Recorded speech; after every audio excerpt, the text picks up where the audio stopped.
Hello, welcome to my channel, India Likes Books. My name is Indy and I like books.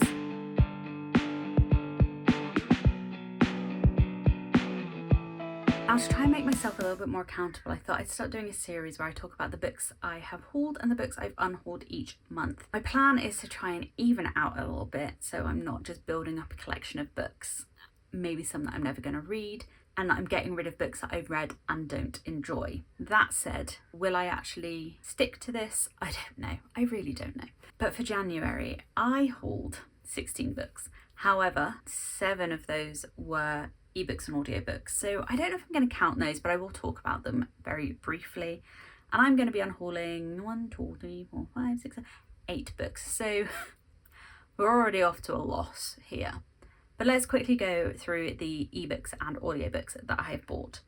I have a spreadsheet. So the first book I bought on ebook was To Cage a Wild Bird by Brooke Fast. This is the first book in the Divided Fates series. I don't know if it's going to be a trilogy or a series. It's a dystopian book. I've seen a lot about it. It sounds really good. It's like Prison Break meets Divergent, I think people are saying, and that's just kind of called me to it, and it was on Kindle deals, so I bought that.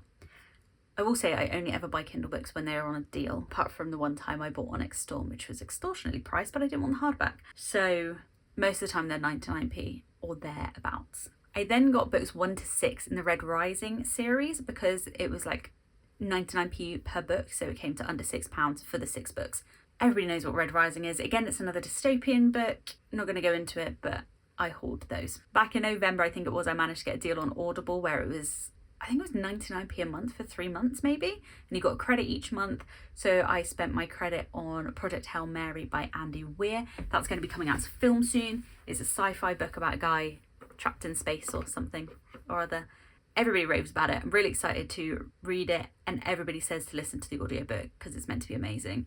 So that's what I got for my credit, and I'm going to be listening to it in February for my Goober Book Club. I had 8 ebooks and audiobooks, but there we go, that's those done. So going through the other books that I got in January. First off, I got Black Sheep by Rachel Harrison. The reason I got this is because it was my friend Carly's birthday and I was buying it for her birthday, and I just thought it sounded brilliant, so I bought it through my job because I do get a discount at work. It's a horror book about a cult family, and so this woman's got to go back to her family. There's something to do with sheep. You know what? That's basically all it says, except for the fact that the mother is also an ex-horror film star. It just sounds great. I've never read any Rachel Harrison. I've heard very good things. I think Cackle was very, very popular last year, but this one just tickled my pickle. And if you're a millennial, you'll probably remember the horror film Black Sheep. Came out when I was about 14, 15. It was a Kiwi film. It was shit and amazing. I rewatched it recently actually and I enjoyed it even more. But anyway, that was the first one I hauled. The rest aren't going to be in order because I cannot remember the order that I got these. We've got Zodiac Academy Ruthless Fae, the second book in the Zodiac Academy series. If you watched my last video talking about my January roundup, then you'll know that I absolutely ate up the first book. Really excited for it. So I had to buy the second one. They're bloody expensive because they are indie books, but fuck it, they're worth it. I'm, I don't know, about a third of the way through this one. I'm enjoying it as much as I enjoyed the first one. It's just stupid, but great, you know. In my Wording World subscription box, I got A Fate Inked in Blood by Danielle L. Jensen. This is a romantasy trials book. It's on my romantasy bingo board, so I chose to have this one. It could have been a thriller that I did also really want, but this one fits what I needed. I hadn't bought it for myself because I hate the cover. There's something about this blue I absolutely detest, so I didn't really want to buy it, but I got it in a book box subscription, so it doesn't really count, but it does sound really good. I'm excited to read that. Over on my TikTok account, I reached 2,000 followers and I've got some really bloody lovely friends over there who all sent me books. So first off, we have got What the River Knows by Isabel Ibanez. I got this from my friend Catherine. It is a historical fantasy, I think, or a historical thriller. I don't know, I've just heard that it gives the Mummy vibes, and the Mummy films are some of my favourite films of all time. It's about an Argentinian girl, Buenos Aires, Argentina. That is Argentina, isn't it? It's about a girl who's grown up in Buenos Aires. Her parents are Egyptologists and they go over to Egypt all the time, but on their last trip she hasn't managed to get in touch with them, so she goes over to Egypt to figure out what the hell's going on, and that's about all I know about it. But Catherine's read it and she absolutely loved it. back to normal. Sorry about that. I think I knocked things on my watch. And my friend Neve, who's called Books in a Brew on TikTok, if anybody wants to go and find her, sent me Anathema by Kerry Lake. This is a dark horror fantasy. There's a woods. People who go into the woods never return, but the main character has to go into the woods for some reason. And she runs into the Dark Lord of the Woods, and I'm assuming they are going to get down to business. He's meant to be pretty scary, but he has to protect her from the magedom. I don't know what the magedom is. It's just what it's telling me on the back. It's quite a chonker. I've heard very, very good things. It's got high ratings, this one, so exciting. This was also, I think I actually had it on my horror bingo, but I think I'm going to use it for my romancy bingo instead of Phantasma for my one-word title. We will see. And then finally, from my gifted books, I received Shield of Sparrows by Carly, who I will tag below. She's got a YouTube channel. Everybody's been obsessed with Shield of Sparrows in 2025. I can't remember what it's about. It's about a princess in a world where there's gods and monsters, and some prince has kidnapped her, or she has to go off with the prince. They hate each other, so I'm assuming there's going to be some enemies to lovers shenanigans happening. I just love this cover so much though. Look at how bloody pretty it is. Very, very nice. And then the special editions I got this month. So first up was a pre-order, not in a subscription box, and it was for The Wolf King by Lauren Palfreyman. I ordered this purely because there is a man in a kilt on every part of this book, basically, and I'm not sorry about it. I've not read it. I do have it on my Kindle to read, but let me just show you how pretty this is. So back there. The spread, I didn't realise until it arrived, but the reflection of the wolf in the water is the man, which I think is very clever. Naked hardcover, we've got our kilted man and a wolf, and it goes all the way around. And the end papers, again, kilted man, very pretty, foiling, and the same on the back there. And then there's a colourway change of the original cover on the reverse dust jacket.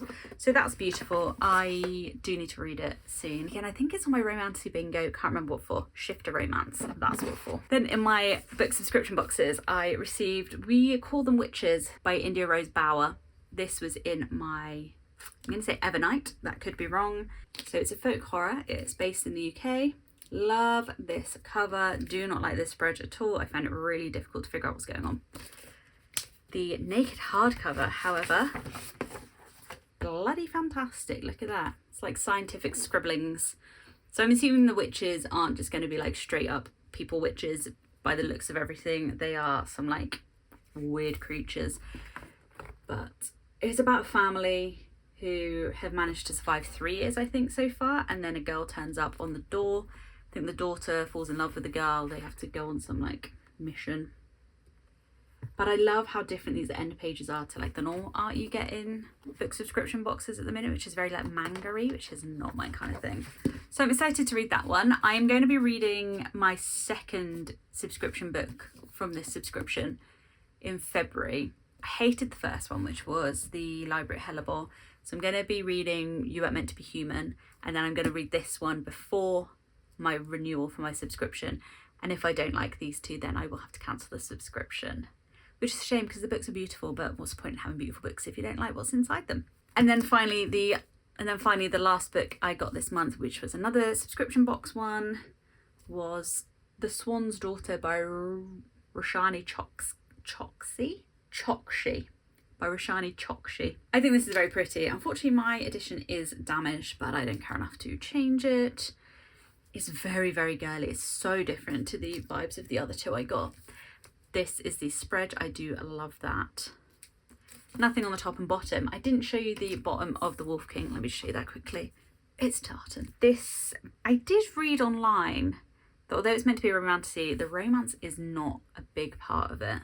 But there's tournaments in it. It's a prince trying to win a bride. This girl is like, she's a Veritas Swan, whatever that means. I don't really know. I don't know if this sounds like something I'll enjoy or not, but I'll give it a try. The naked hardcover is really cute. Very, very pink. And again, I love the illustrations in this one. They're a bit different to what we've had a lot of recently. Very cute, very nice. Reversible dust jacket because it's very late. We'll see. I'll try and get to it at some point, see how I feel. If I don't after a while, then I'll sell it.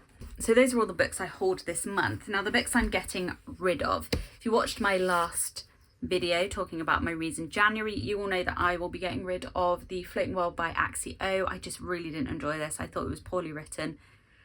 It's a shame because it's a beautiful book, but not for me at all. Very YA, very just missing a lot of any substance really. I'm also going to be getting rid of Chuck Tingle's Lucky Day, which is very heartbreaking to me because I fucking love this book. Not the innards of the book, but the physical book itself.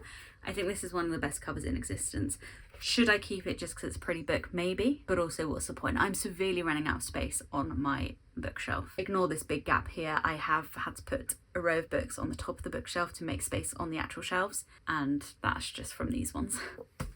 Oh, I'm not getting rid of 8 books. That book should not be there. I'm getting rid of 7 books. Then last year I bought this because it's beautiful and I loved Twilight as a teenager, but I reread it last year and I do not love Twilight as an adult, unfortunately. So although the fact that the next one is coming out in September and it's also a gorgeous edition, I am being sensible. I'm not going to buy it and I'm going to sell this one. So this is, it's just gorgeous. So it's been 20 years since Twilight came out. This is what the actual book looks like. And then, how am I going to show this to you? I'm so glad I didn't write my name in that. The end papers, the spread is gold like this, but when you bend it, it's got Bella one way and Edward the other. I don't know if you can see that. Hopefully you can. Anyway, I'm going to be selling this, which is sad because, as I say, it's beautiful, but I'm not keeping beautiful books if I don't like them. And then the rest are books that I got last year in a book box thing that I bought on TikTok. And I thought I wanted to read them, but I've realised at every turn I've had no desire to read them. So, On Animals by Susan Orlean. It is a non-fiction and it's about animals, just stories about animals, basically. Sounds like it could be sweet, but I don't really care. We have got A Breakup from Hell by Anne de Villa Cardinal. So they're in a relationship and they break up, but it turns out he's a demon and then there's some stuff that goes on. Doesn't actually sound that bad, if I'm honest. Now I'm looking at it again, but I'm going to get rid of it. It's YA. It might be okay. Then we have got Lost in the Spanish Quarter by Hetty Goodrich. It is a romance. I don't really read romances, so I kept it. It sort of sounds interesting, which is why I did keep it initially, but again, I've had no desire to pick it up whatsoever since I got it. And I will be getting rid of that one. And then finally I'm going to get rid of Play the Game by Charlene Allen. Some boys killed, the killer is found killed, they're trying to find out who killed the killer, sort of thing. So that is that. As I said, I hauled 16 books, but 8 of them were digital, 9 of them were physical, and I am unhauling 7 physical books. Does that sound okay to you? I don't know. Any of these physical books, should I actually keep them and read them, the ones that I've not read yet? The other ones I am getting rid of. You cannot change my mind. Have you read any of the ones that I'm unhauling and hated, and did you like them? Let me know. Let's have chats in the comments because I like doing that. It's all about community. And please like this video if you enjoyed it. Please subscribe and I will see you in the next one. Bye.